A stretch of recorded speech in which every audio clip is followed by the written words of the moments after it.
आज के वचन के मनन के लिए हम लोग निकालेंगे निर्गमन उसका 8वां अध्याय।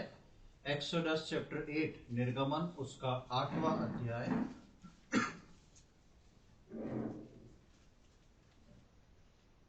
और आज हम मूसा के समय मिस्र में जो तीसरी विपत्ति आई थी उसके ऊपर मनन करने जा रहे हैं। पिछली बार हमने उन दो विपत्तियों को देखा है जो कि नील नदी जो है वो लहू में बदल जाती है, और उसके बाद हम देख रहे थे कि मेंढकों का आक्रमण किस प्रकार मिस्र देश में होता है। आज जो है हम इस तीसरी विपत्ति पे मनन करने जा रहे हैं। मेरे साथ निकाल ले निर्गमन उसका 8वां अध्याय और उसकी 16वीं आयत से लेके 19वीं आयत तक हम पढ़ेंगे। Exodus chapter 8 versus 16 to 19। फिर यहोवा ने मूसा से कहा, हारून को आज्ञा दे, तू अपनी लाठी बढ़ाकर भूमि की धूल पर मार, जिससे वह मिस्र देश भर में कुटकियां बन जाएं। और उन्होंने वैसा ही किया, अर्थात हारून ने लाठी को ले हाथ बढ़ाकर भूमि की धूल पर मारा। तब मनुष्य और पशु दोनों पर कुटकियां हो गईं, वरन सारे मिस्र देश में भूमि की धूल कुटकियां बन गईं। तब जादूगरों ने चाहा कि अपने तंत्र मंत्रों के बल से हम भी कुटकियां ले आएं, परंतु ये उनसे न हो सका। इस प्रकार मनुष्यों और पशुओं दोनों पर कुटकियां बनी ही रहीं। तब जादूगरों ने फिरौन से कहा, यह तो परमेश्वर के हाथ का काम है। तो अभी यहोवा के कहने के अनुसार फिरौन का मन कठोर होता गया और उसने मूसा और हारून की बात ना मानी। 8वें अध्याय में जब हम आते हैं तो इस तीसरी विपत्ति को देखते हैं जो कि कुटकियों के बारे में बताती है, फ्लाइज के बारे में बताती है। और इसमें हम देखते हैं कि जब मेंढकों के आक्रमण के बाद वापस फिरौन का मन बदल जाता है कि वो इजराइलियों को मिस्र से नहीं जाने देगा, तो परमेश्वर उसके ऊपर एक और विपत्ति को भेजता है। और परमेश्वर का विपत्ति भेजने का तरीका वैसा ही होता है। परमेश्वर मूसा को बुलाता है और बोलता है कि हारून को आज्ञा दे कि तू अपनी लाठी बढ़ाकर भूमि की धूल पर मारे। और आप देखेंगे तो पहली विपत्ति जो थी, सबसे पहली विपत्ति, वो नील नदी पूरी लहू बन गई थी। दूसरी विपत्ति जो आई थी वो नील नदी में से आई थी, यानी कि जल में से निकल के आई थी। उसमें नील नदी में से और उस पानी के जितने स्रोत थे उन सब में से मेंढक जो थे निकल के मिस्र को घेर लिए थे। तीसरी विपत्ति जब आती है तो हम देखते हैं कि परमेश्वर यहाँ पे पानी का इस्तेमाल नहीं कर रहा है। परमेश्वर जो है मूसा को बोलता है कि हारून को बोलो कि जो तुम्हारे हाथ में लाठी है उसको भूमि पर मारना, जमीन पर मारना। और वो कुछ इस प्रकार मारने को कहा गया था कि ऊपर से जिस प्रकार हम जमीन पे झाड़ू मारते हैं तो एक धूल उड़ती है, उस प्रकार वो लाठी मारने को बोला गया कि उस मिट्टी पे, उस जमीन पे इस प्रकार तुम लाठी मारो कि वो धूल उड़ जाए। और परमेश्वर ने ये भी बात बोला कि जिससे वो मिस्र देश भर में कुटकियां बन जाए। अब यहाँ पर हम देखते हैं कि परमेश्वर इस बार जो है वो मिट्टी को इस्तेमाल करता है। यहाँ पे इस बार जो है पानी का काम खत्म हो गया। तीसरी विपत्ति आती है तो परमेश्वर भूमि और मिट्टी को इस्तेमाल करने को बोलता है। ये विपत्ति जो है भूमि की धूल से निकली। क्यों परमेश्वर इस धूल को, इस विपत्ति को उस धूल में से निकालना चाहता था? आप साधारण बाइबल पढ़ेंगे तो आपको लगेगा कि परमेश्वर को एक विपत्ति लाना थी, परमेश्वर वो विपत्ति ले आया। लेकिन जहां जहां से परमेश्वर ये विपत्ति को पैदा कर रहा है उसके पीछे एक बहुत बड़ा रीजन है। उस रीजन को सारे इजरायली नहीं जानते, उस रीजन को कोई भी मिस्री नहीं जानता। यहाँ तक कि उस रीजन को हो सकता है मूसा को भी नहीं मालूम। लेकिन परमेश्वर जो भी काम करता है उसके हर काम के पीछे जो है एक रीजन जरूर रहता है, एक कारण जरूर रहता है, चाहे वो कोई भी काम क्यों ना हो। और परमेश्वर जब किसी काम को करता है तो अपने हर काम को परमेश्वर उसके अंजाम तक पहुंचाता है, अंजाम तक लेके आता है। यहाँ पर हम देखते हैं कि परमेश्वर जो है मिट्टी की धूल को बोल रहा है। इस मिट्टी के धूल से इस मिस्रियों के ऊपर जो विपत्ति आ रही है उसका कारण क्या था, उसके लिए इसका थोड़ा इतिहास हमको पहले देखना पड़ेगा। मेरे साथ निकाले आप निर्गमन का पहला अध्याय, एक्सोडस चैप्टर 1, निर्गमन उसका पहला अध्याय और उसकी 14वीं आयत को हम पढ़ेंगे। एक्सोडस चैप्टर 1 वर्स 14, 14वीं आयत। और उनके जीवन को गारे, ईंट और खेती के भांति भांति के काम की कठिन सेवा से दुखी कर डाला। जिस किसी काम में वे उनसे सेवा करवाते थे उसमें वे कठोरता का व्यवहार करते थे। ये पहले अध्याय में आप देखेंगे तो लिखा है कि उसके शुरुआती दौर से कि वहां पर जब नया फिरौन आया तो वो यूसुफ को नहीं जानता था। अब सारी चीजें जो इजरायली वहां पर रहते थे उनके लिए सारी चीजें बदल गई थी। और ये जो फिरौन आया था इसने वहां पे जो इजरायली थे उनसे कठिन सेवा करवाना शुरू कर दी, उनको पूरी तरह गुलामी में ढाल दिया। जब इजरायली यूसुफ के समय में मिस्र में आए थे तब वो गुलामी की दशा में नहीं आए थे। तब फिरौन ने उनको गोशेन नामक एक स्थान दे दिया था जहां पर वो रहते थे, खाते पीते थे और अपनी भेड़ बकरियों को चराते थे। लेकिन परमेश्वर ने उनको आशीषित करके बहुत बढ़ा दिया, जिसके कारण कई जनरेशन बीतने के बाद जो फिरौन आता है वो उनको देख के घबरा जाता है और वो सोचता है ऐसा ना हो कि ये दूसरी जाति के लोग हैं, ये किसी दिन हमारे विरोध में खड़े हो जाएं तो हम जो है मिस्र की उस सल्तनत को नहीं बचा पाएंगे, मिस्र के उस राज्य को नहीं बचा पाएंगे। तो वो लोग क्या करते हैं कि इन सब के ऊपर एक भार डाल देते हैं, उनको अपना गुलाम बना लेते हैं, क्योंकि वो लोग उस राजा के कारण उस स्थान पर उनके अंडर में रहते थे। तो वो सब गुलामी की दशा में आ जाते हैं और वो गुलामी की दशा में वो राजा जो था, वो फिरौन जो था, उनसे भयानक सेवा कराना शुरू करता है और उन सारे इजरायलियों के जीवन को वो मिट्टी और ईंट के गारे में तब्दील कर देता है। पूरी तरह जो है वो उनको उसके अंदर डुबो देता है। उनके जीवन जो थे, इजरायलियों के जीवन जो थे, वो सिर्फ इसी के अंदर आके रह गए थे, इसी के अंदर आके फंस गए थे। इसलिए हम 14वीं आयत में पढ़ते हैं, आप अगर पहला अध्याय पूरा पढ़ेंगे तो आपको समझ में आ जाएगा। 14वीं आयत में हम पढ़ते हैं, और उनके जीवन को गारे, ईंट और खेती के भांति भांति के काम की कठिन सेवा से दुखी कर डाला। उनके जीवन को इस फिरौन ने उस मिट्टी के अंदर लिप्त कर दिया था। उनके जीवन को इस फिरौन ने उस मिट्टी और गारे और उनको उसमें से बाहर ही नहीं निकलने दे रहा था। इतना ज्यादा काम उनके ऊपर डाल दिया था कि पूरे समय जो था इजरायली जो थे, एक तरह से एक पैर उनका जो था मिट्टी में डूबा रहता था। पूरे समय वो लोग जो था मिट्टी में काम करते थे, मिट्टी में खोदते थे, मिट्टी का गारा बनाते थे, मिट्टी से ईंट बनाते थे, ईंट को पकने डालते थे। हर इजरायली जो था उस गुलामी की दशा में मिट्टी में लिप्त था। और उसके बाद इसके 5वें अध्याय में आए।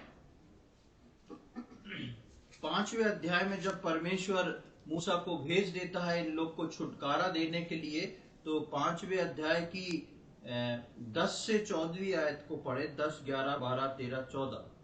तब लोगों के परिश्रम कराने वालों ने और सरदारों ने बाहर जाकर उनसे कहा, फिरौन इस प्रकार कहता है, मैं तुम्हें पुआल नहीं दूंगा। तुम ही जाकर जहाँ कहीं पुआल मिले वहां से उसको बटोर कर ले आओ, परंतु तुम्हारा काम कुछ भी नहीं घटाया जाएगा। इसलिए वे लोग सारे मिस्र देश में तितर हुए कि पुआल के बदले खूंटी बटोरे। परिश्रम कराने वाले यह कहकर उनसे जल्दी करते रहे कि जिस प्रकार तुम पुआल पाकर किया करते थे उसी प्रकार अपना प्रतिदिन का काम अब भी पूरा करो।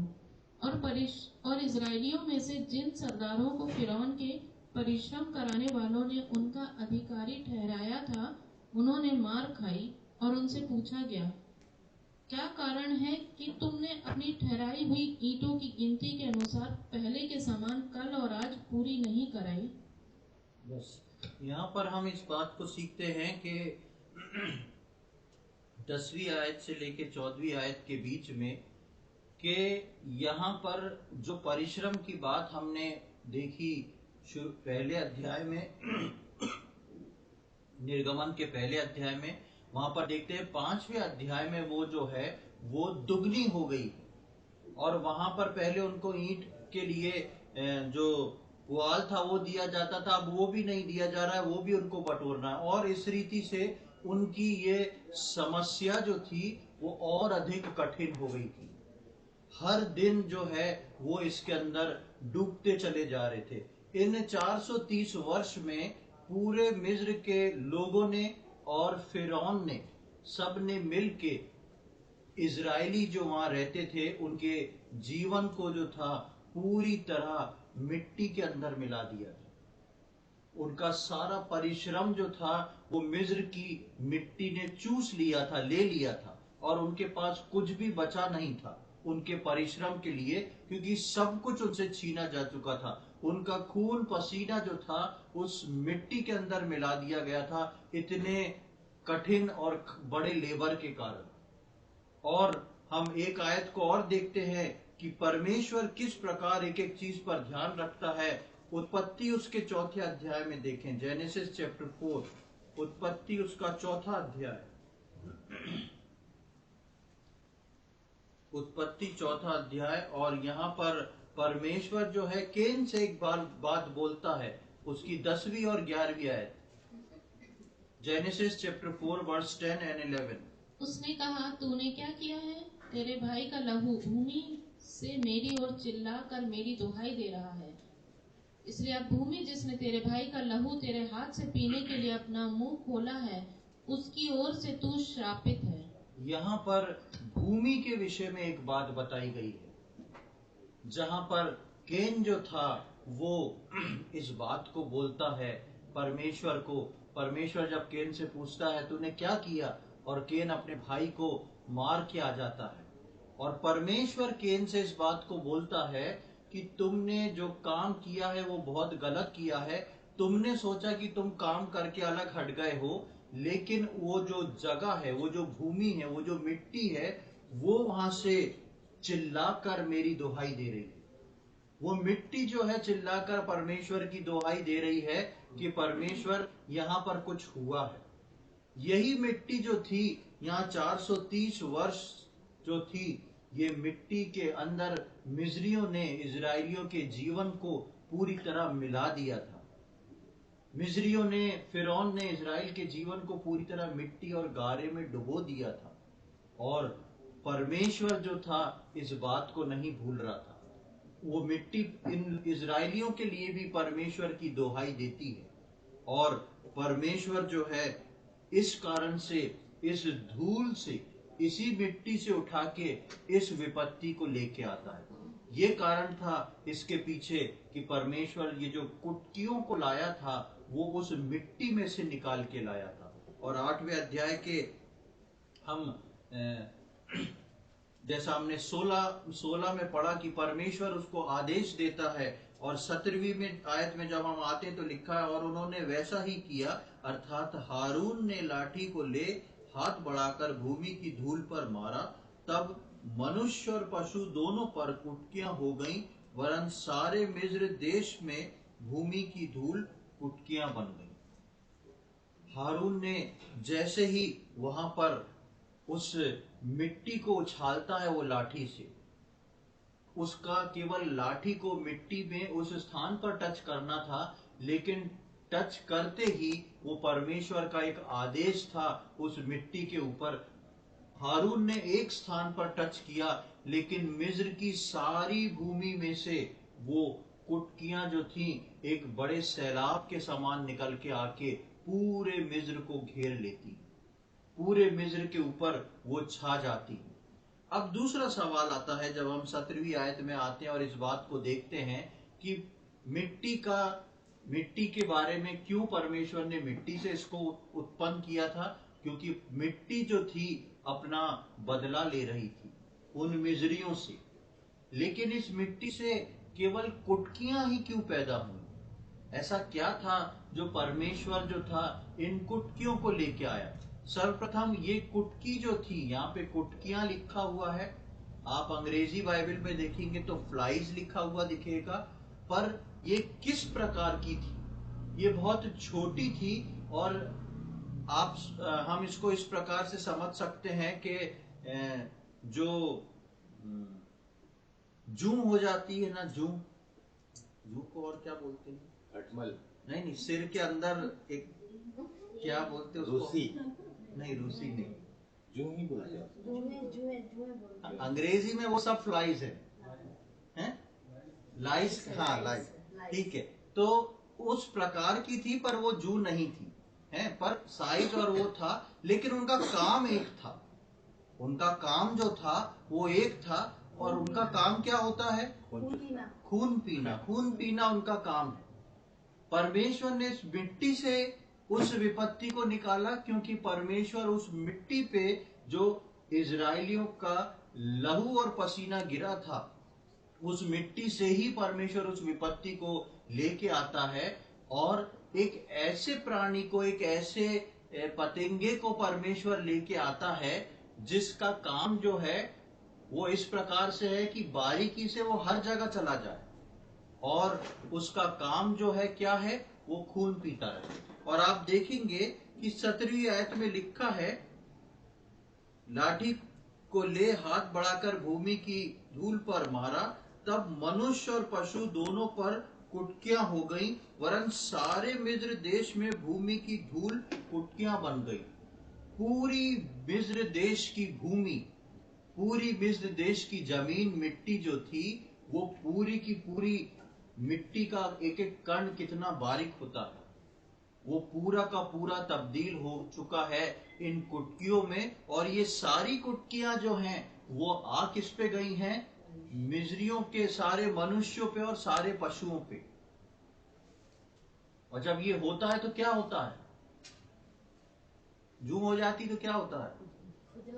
हाँ, ये कोई भी चीज आपके शरीर में अगर खून पिएगी तो आपको खुजली होगी, वो आपके एक स्किन का नेचर है। ये पूरे सिर, पूरे शरीर, और ये ऐसी कुटकियां नहीं थी जो आके सिर के अंदर घुस के बैठ गई। ये मिस्र में जो परमेश्वर ने कुटकियां भेजी थी, ये पूरे इंसान को सिर से लेके पैर तक ढांक लेती थी। इस प्रकार की कुटकियां, कहीं इंसान इससे बच के नहीं भाग सकता, क्योंकि परमेश्वर के द्वारा ये भेजी गई हैं, और पूरी तरह जो है ये एक एक व्यक्ति, एक एक मनुष्य के अंदर आके चिपक गई हैं, एक एक पशु में चिपक गई हैं।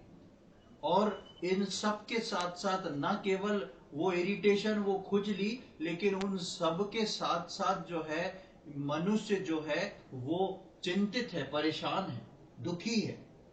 कितनी एक मिनट, 2 मिनट, 3 मिनट, 1 घंटा, 2 घंटा, पूरे समय एक चीज, और पूरे शरीर पे कैसे कोई मनुष्य जो है इसको देख सकता है, ले सकता है? इतना ज्यादा परेशानी का कारण जो था ये उनके जिस्म में, उनके शरीर में बन गई। तो परमेश्वर जो था, हमने देखा कि मिट्टी में से इसको क्यों पैदा किया था, और परमेश्वर ने इनको, छोटी थी लेकिन काम इनका जो था वो खून पीने का था। इतने 430 वर्ष में इन इजरायलियों का जो लहू उस मिट्टी पे गिरा है, जो उनको लहू बहाया गया है। अभी हमने जब इसमें इसके उस भाग में पढ़ा था 5वें अध्याय की 10 से 14 तक, तो हमने वहां पर देखा था कि वहां पे उन लोगों को मार भी खाना पड़ी। और मिस्री जो थे, इनसे जब काम लेते थे, मारते थे, तो काम लेते में इन लोग को कोड़े मारते थे, और उन कोड़े मारने पे इनके शरीर से लहू गिरता था, और वो लहू जो था मिट्टी में मिलता रहता था, लेकिन उनको इजाजत नहीं थी कि चोट लग गई, कोड़ा मारा है तो रेस्ट करने चले जाएं। उनको उसी हालत में, उन्हीं घाव को लेके जो था वहां पे काम करना पड़ता था। परमेश्वर जो था इस मिट्टी में से उन कुटकियों को निकाल के हर इजरायली के उन 430 वर्ष के लहू का बदला लेता है और ऐसी कुटकियों को भेजता है जो मिस्रियों का खून चूस ले, जो मिस्रियों के खून को निकाल ले। बेशक हो सकता है उस वक्त इजरायली लोग इस बात को नहीं समझ पाए कि यही विपत्ति क्यों, लेकिन परमेश्वर अपने लोगों को बताता है कि ये विपत्ति परमेश्वर ने क्यों भेजी है।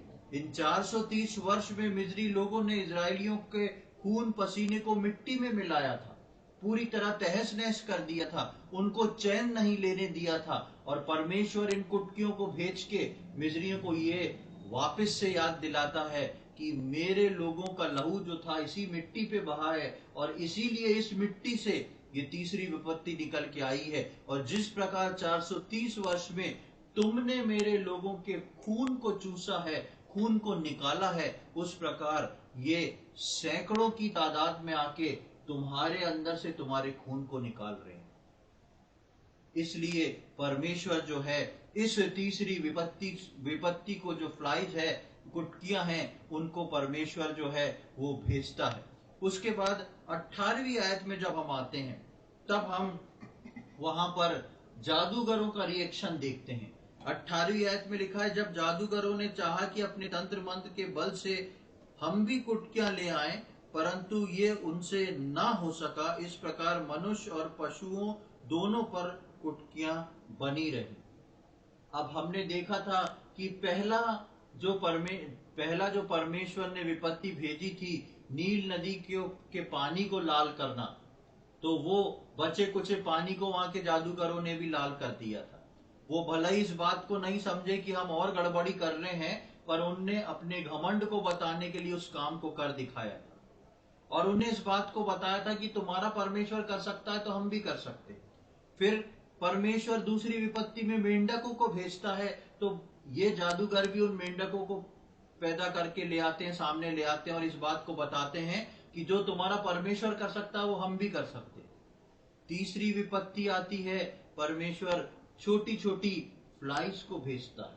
इस बार विपत्ति देखने में बड़ी नहीं है, लेकिन हम जादूगरों के विषय में पढ़ते हैं कि तब जादूगरों ने चाहा, तो उनने कोशिश तो करी कि अपने तंत्र मंत्र से इन सारी चीजों को फिर से हम वैसा ही बना दें और हम भी निकाल के ले आए, लेकिन क्या लिखा है कि उनसे वो हो ना सका।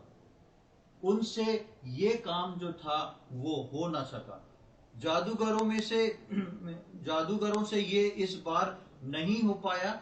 शैतान जो है वो मेरे और आपके जीवन में इसी बात को दिखाता है। शैतान जो है एक विश्वासी के जीवन में इस बात को दिखाता है। वो हर चीज में बताता है, तुम परमेश्वर से प्रार्थना करके ये कर रहे हो, ये काम मैं भी कर सकता हूं। तुम अगर परमेश्वर से प्रार्थना करके इस बात को रखे हो, इसका कोई असर नहीं होएगा क्योंकि मैं सामने खड़ा हूं, मैं इसको वापस से वैसी कर दूंगा। लेकिन परमेश्वर जो है धीरज से लेकिन परमानेंट काम करने वाला परमेश्वर है। और शैतान जो सामने होके आता है, उसका काम जो है ज्यादा दिन तक रुक नहीं पाता, ठहर नहीं पाता, स्थिर नहीं रह पाता। शैतान ने इसके पैरेलल, शैतान ने जब मूसा ने लाठी को डाला जमीन पे, तो शैतान ने भी उन जादूगरों को वो ताकत दी कि उनकी लाठियां भी साफ हो गई। जब मूसा ने नील नदी के पानी को लाल किया, शैतान ने उसको भी लाल करवा दिया। जब मूसा के द्वारा मेंढक की विपत्ति आई, शैतान के द्वारा भी मेंढक ला दिए गए और इस चीज को बताते गए कि देखो हम भी चल रहे हैं। लेकिन तीसरी विपत्ति में वैसा हो नहीं पाया। कोशिश थी लेकिन वैसा नहीं हो पाया। क्यों? क्योंकि एक समय आया जहां पर शैतान जो था वो हार गया। शैतान, प्रियो विश्वासियों के लिए प्रभु के सामने शैतान ऑलरेडी हारा हुआ है। लेकिन विश्वासियों के जीवन में शैतान इस भूमिका को बहुत अच्छे से निभाता है और कई बार ऐसा होता है कि विश्वासी इस चीज को ना समझ के इसमें ठोकर खा जाते हैं। क्या है, जब हम कोई बात को प्रार्थना में रखते हैं, उसके लिए प्रार्थना करना शुरू करते हैं। मान लीजिए उदाहरण के लिए आपने अपनी कोई बीमारी के लिए प्रार्थना करी या किसी की बीमारी के लिए प्रार्थना करी, किसी की चंगाई के लिए प्रार्थना करी, किसी को बुखार आ रहा है आपने प्रार्थना करी। उस व्यक्ति को हो सकता है अच्छा लगना शुरू हो जाए, वो अच्छा अपने आप को हील महसूस करे, लेकिन बुखार आना खत्म नहीं हो रहा, बुखार वैसी का वैसी आ रहा है। हम उसमें निराशा में जाते हैं, प्रार्थना करने वाले उसमें निराशा में जाते हैं। क्यों वैसे ही चीजें हो रही हैं? अब तो सब प्रभु के हाथ में दे दिया है, हम बाइबल भी पढ़ रहे हैं, प्रार्थना भी कर रहे हैं, फिर चीजें बदल क्यों नहीं रही हैं? क्योंकि शैतान जो है कुछ समय तक जो भी चीज आप रखते हो उसके पैरेलल आपके साथ साथ चलता है, ताकि मेरे और आपके जीवन का हियाव टूट जाए, मेरे और आपके जीवन का विश्वास टूट जाए, मेरे और आपके जीवन में ऐसा लगे कि कुछ भी बदल तो नहीं रहा है, मैं तो प्रार्थना कर रहा हूं, मैं तो वचन पढ़ रहा हूं और जैसा परमेश्वर ने बोला है वैसा कर रहा हूं, लेकिन कुछ होता दिखाई नहीं दे रहा। वो होता इसलिए दिखाई नहीं दे रहा, परमेश्वर के काम बेशक हो रहे हैं, लेकिन शैतान जो है साथ साथ करके आपको ये भी दिखाता जा रहा है कुछ नहीं हो रहा। लेकिन काम परमेश्वर का होता। हम भजन में पढ़ते हैं कि परमेश्वर के मार्ग जो है वो समुद्र के अंदर है, वो दिखाई नहीं देते, उसका पथ जो है दिखाई नहीं देता, उसके काम करने के तरीके मनुष्य की समझ से बहुत परे हैं, और उसका फायदा जो है शैतान उठाता है। यहां पर भी सेम चीज को देखते हैं। इन तीन विपत्तियों में दो विपत्ति और एक आश्चर्य कर्म, इन तीन में शैतान जो था लगातार पैरेलल चलता रहा, बताता रहा ये तुम्हारे परमेश्वर ने किया, ये मैंने किया, मैं भी ऐसा कर सकता हूं, कोई बड़ी बात नहीं है। हमारे जीवन में भी कई बार शैतान इन चीजों को लाता है।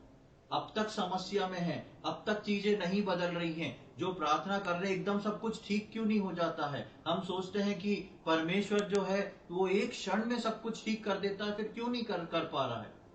या तो मेरे से परमेश्वर नाराज है, या मेरे को परमेश्वर इतनी जल्दी चंगाई नहीं दे रहा है, मेरे को परमेश्वर इतना जल्दी सब कुछ अच्छा नहीं कर पा रहा है, शायद मेरा परमेश्वर के साथ उतना संबंध अच्छा नहीं है, मेरा जीवन पवित्र नहीं है, परमेश्वर मेरे को इतना अच्छा समझता नहीं है।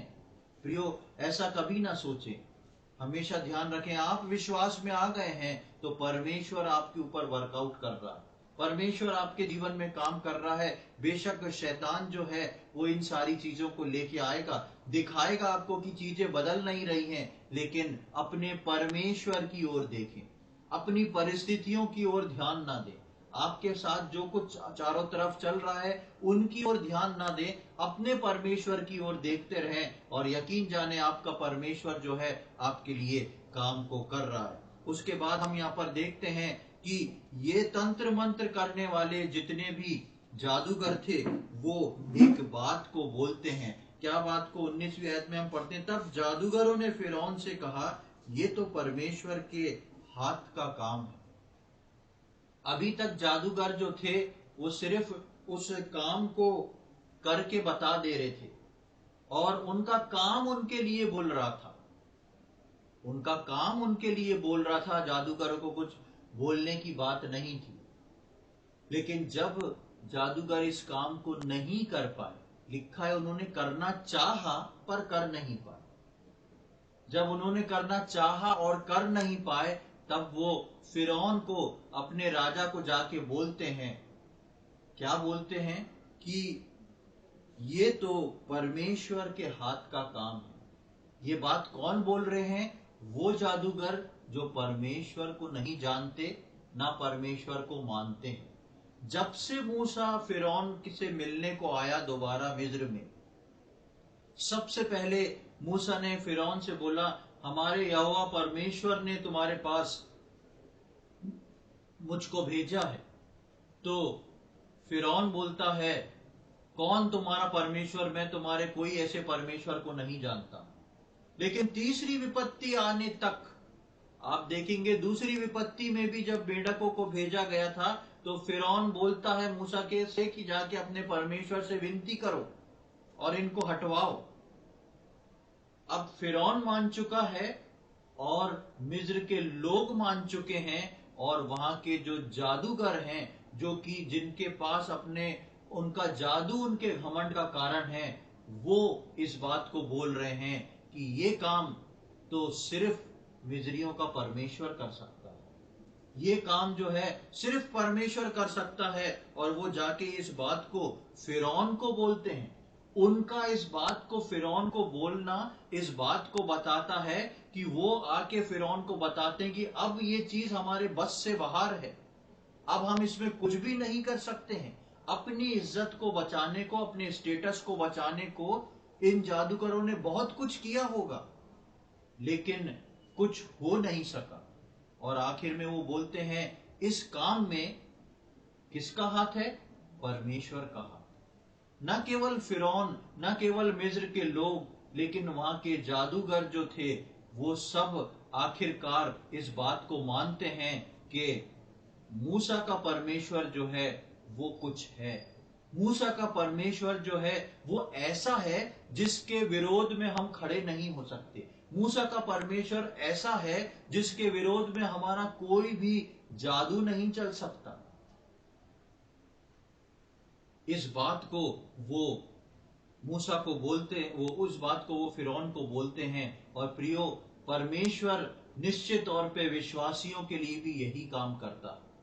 मैं और आप अगर धीरज से अपने परमेश्वर को पकड़े रहें, हो सकता है आसपास की परिस्थितियां हमारे विपरीत में हो सकता है हमारे काम की जगह हमारे विपरीत में हो सकता है बहुत सारी चीजें हमारे विपरीत में आके खड़ी हो रही हो, लेकिन इस बात का यकीन जाने आपका परमेश्वर आपके लिए काम कर रहा है और आपका शत्रु जो है वो आपके सामने टिक नहीं सकता है, क्योंकि आपके साथ खड़े होने वाला जो है वो परमेश्वर है। परमेश्वर के विरुद्ध में कौन चल सकता है?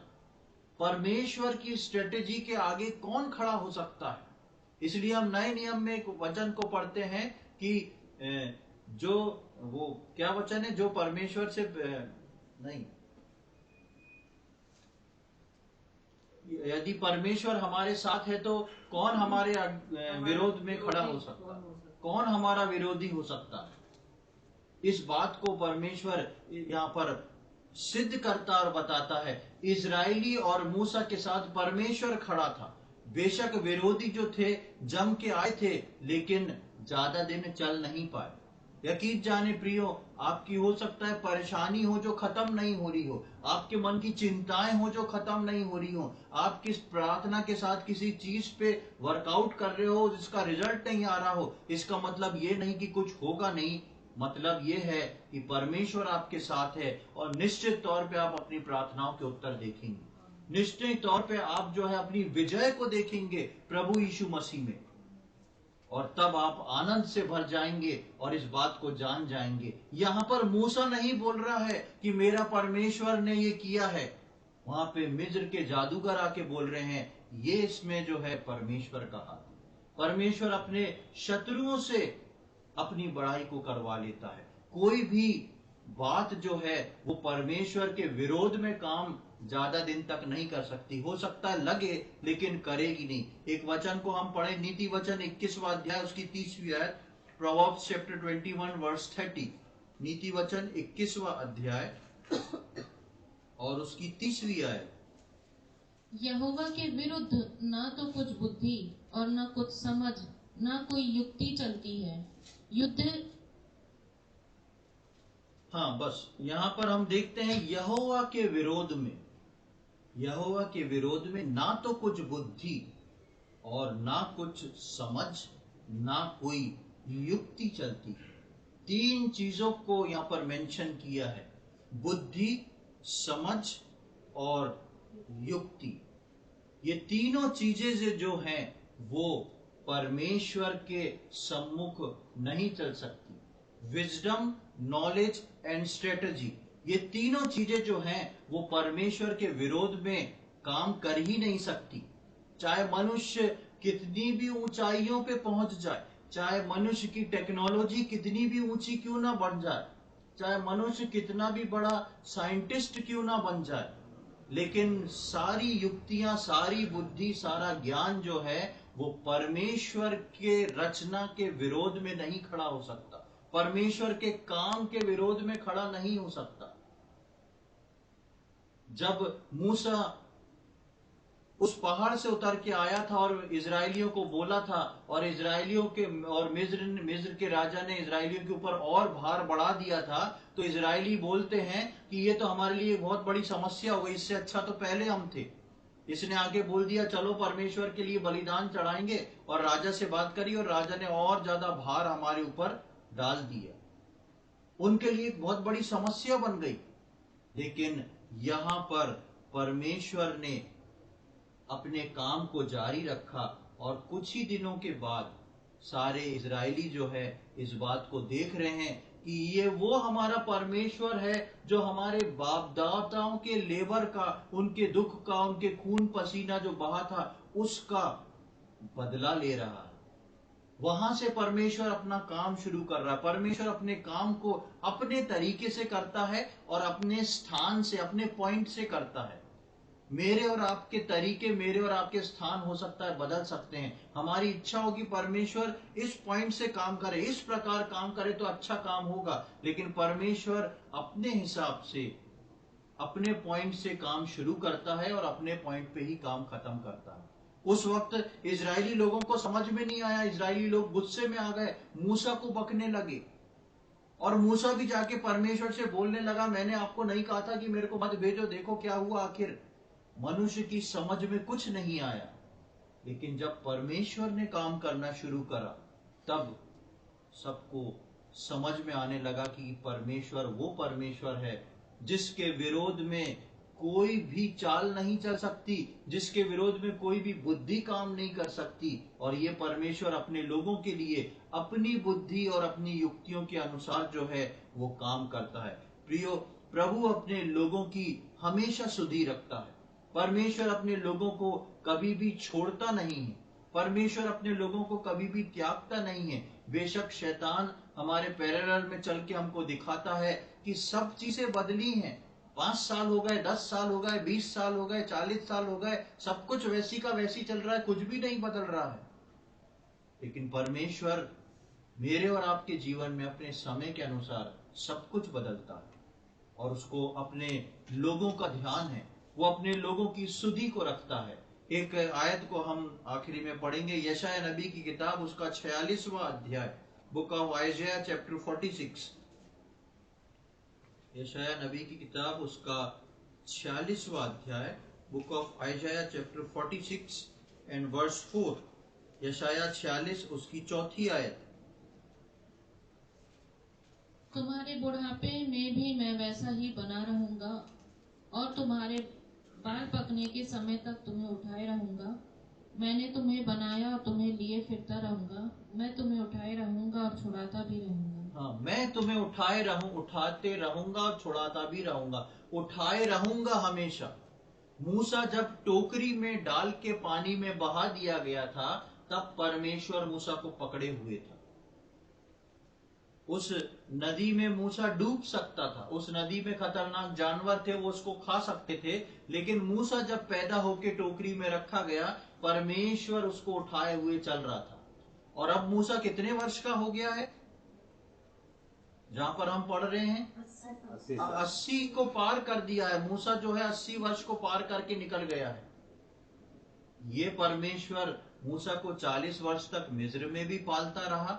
ये परमेश्वर 40 उसके बाद के 40 वर्ष में मूसा को मिद्यान में पालता रहा। अब ये परमेश्वर जो है 80 साल के मूसा को मिद्यान से निकालकर यहाँ लाके फिरौन के सामने खड़ा करके और छुटकारा देके, लोगों को छुटकारा देके यहाँ से निकलवा रहा है।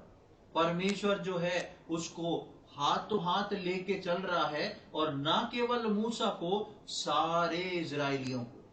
और परमेश्वर सारे इजरायलियों का बदला, उन पूरे 430 वर्ष का बदले को लेके चल रहा है। प्रियो, मेरे और आपके जीवन में हो सकता है कोई मनुष्य मुझको और आपको ना समझे, हो सकता है आसपास के लोग मुझको और आपको ना समझे, लेकिन एक परमेश्वर है जो आपको बहुत ही बेहतर समझता है। एक परमेश्वर है जिसने आपके एक एक चीज को बनाया है, जिसने आपको उत्पन्न किया है और एक विशेष उद्देश्य से उत्पन्न किया है। और यदि आपके आड़े कोई आके खड़ा होता है तो वो आपके नहीं, परमेश्वर के आड़े आके खड़ा होता है। इसलिए परमेश्वर को आपकी सुधि है। इसलिए परमेश्वर यहाँ पर बोलता है तुम्हारे बुढ़ापे में भी मैं वैसे ही बना रहूंगा, और तुम्हारे बाल पकने के समय तक तुम्हें उठाए रहूंगा।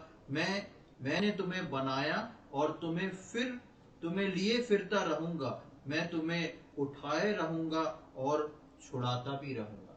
ये प्रॉमिस है परमेश्वर का अपने लोगों के लिए, क्योंकि परमेश्वर बोलता है मैं हूं वो जो जिसने तुमको बनाया है, मैं हूं वो जिसने तुम्हारी आत्मा को रचा है, मैं हूं वो जिसने तुमको इस घर में लाके पैदा किया है, मैं हूं जिस इस जगह पर जहां पर परमेश्वर ने तुमको लाके रखा हुआ है।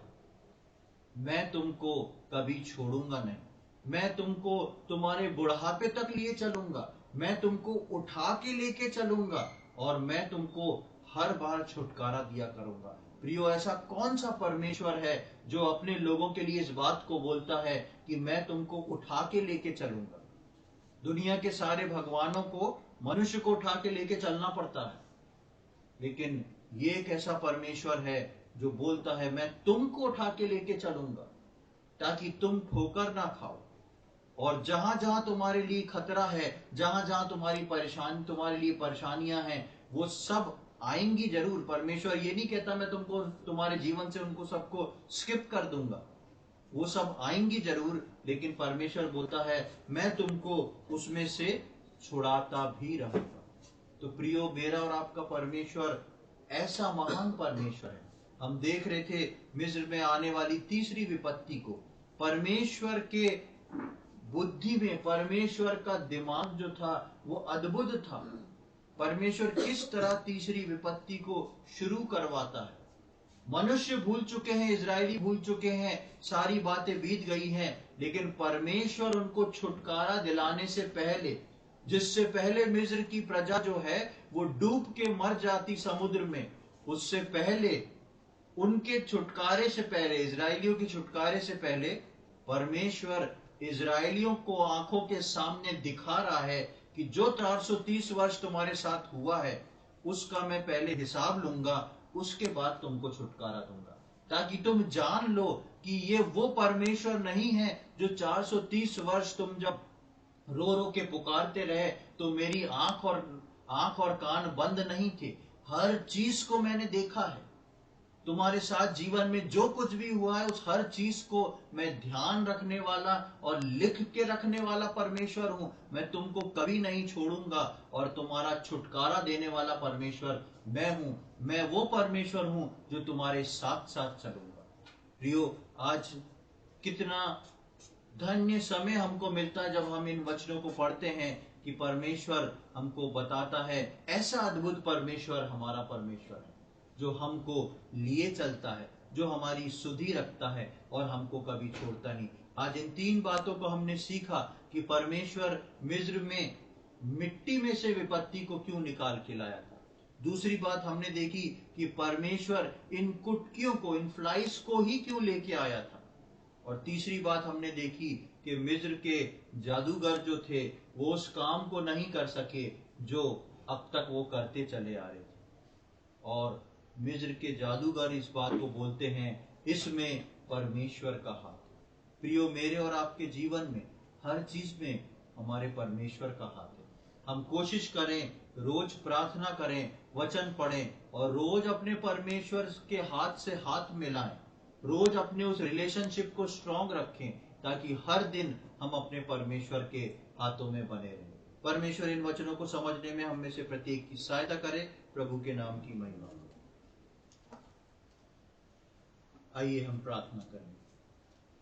प्रभु जी, हम धन्यवाद देते हैं इस सुंदर समय के लिए, धन्यवाद देते हैं प्रभु, ये अवसर आपने हमको प्रदान किया। आपके वचनों से हम गंभीर बातों को देख रहे थे। प्रभु जी, आपकी युक्ति जो है अपने लोगों के लिए अद्भुत है। आप अद्भुत रीति से काम करने वाले परमेश्वर हैं। आप अपने लोगों की सुधि रखने वाले परमेश्वर हैं और आप अपने लोगों को लेके चलने वाले परमेश्वर हैं। प्रभु, हम धन्यवाद देते हैं इन बातों के लिए। प्रभु, जिन वचनों को आज हमने सुना और सीखा है, प्रभु हम प्रार्थना करते हैं हम में से प्रत्येक सुनने वाले के जीवन में ये वचन प्रभु जी फलवंत होने पाए, ये वचन प्रभु देहधारी होने पाए और प्रभु जी हम अपने जीवन में अपने उस विश्वास के आधार को और मजबूत कर सकें। उन बातों पे ध्यान ना दें जो बातें पूरी हो रही हैं, लेकिन हम प्रभु जी अपने मुंह को आपकी ओर उठाते हुए, अपने सिरों को आपकी ओर उठाते हुए आपकी ओर ताकते रहें क्योंकि आपको हमारी सुधी है, आप हमारे को लिए चलते हैं। प्रभु जी हम प्रार्थना करते हैं प्रत्येक इन वचन सुनने वाले व्यक्तियों के लिए। यदि प्रभु किसी ने बहुत समय से अपनी प्रार्थनाओं को बो के रखा है, किसी ने बहुत सारे संघर्ष को झेल के वो आपकी ओर अपनी नजरों को उठा के बैठे हुए हैं, प्रभु हम ऐसे प्रत्येक व्यक्ति के लिए प्रार्थना करते और विनती करते हैं प्रभु आप अपनी बड़ी दया दिखाएं। आप उनको प्रभु जी वो सामर्थ और संयम दें, वो विश्वास में बने रहने का बीज आप उनको दें प्रभु जी, ताकि वो प्रभु जी आपके ऊपर हियाव बांध के दृढ़ रह सकें, आप पर विश्वास रख सकें, क्योंकि प्रभु आप उनकी प्रार्थनाओं के उत्तर को लेके आ रहे हैं। उसके लिए हम धन्यवाद देते हैं प्रभु। ऐसे प्रत्येक लोगों के लिए हम विनती प्रार्थना करते हैं प्रभु जी, उनके प्रार्थनाओं के उत्तर उन तक पहुंचाए जाए, जो अपने जीवन में प्रभु जी संघर्ष में है, चारों तरफ कुछ होता नहीं देख रहे हैं प्रभु जी, परेशानी में है, हम उनके लिए प्रार्थना करते हैं प्रभु आप अपनी उस अद्भुत शांति से उनको परिपूर्ण करें प्रभु जी, आप उनको अपनी शांति से भरें प्रभु, और आप उनके जीवन में उस कार्य को करके दें प्रभु। आपका राज्य उनके जीवन में पूरी रीति से आए और प्रभु आपका कार्य उनके जीवन में और उनके जीवन के द्वारा प्रकट हो सके, ऐसी हम प्रार्थना विनती करते हैं। धन्यवाद देते हैं प्रभु आज के समय के लिए, आपने हमारी प्रार्थनाओं को सुन लिया, उसके लिए हम धन्यवाद देते हैं। ये सारी बातें अपने उद्धार करता प्रभु यीशु मसीह के पवित्र और मीठे नाम से मांगते हैं, आमीन।